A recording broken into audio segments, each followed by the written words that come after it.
سلام آچه، سلام نوری چشمانم، سلام ای بهترینی بهتر از جانم، سلام ای آفتاب عمر، بهار پر ز ارمانم، چراغ خاندانم، خوش کلامم، فیض خانم، در شادی دل بگشا، مهاجر بچه‌ات آمد.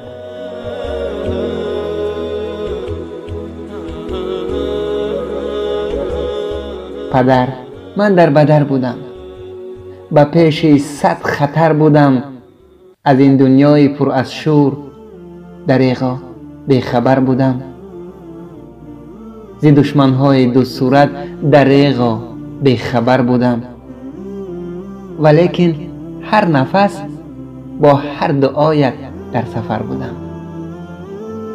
در شادی دل بگشا، مهاجر بچه‌ات آمد.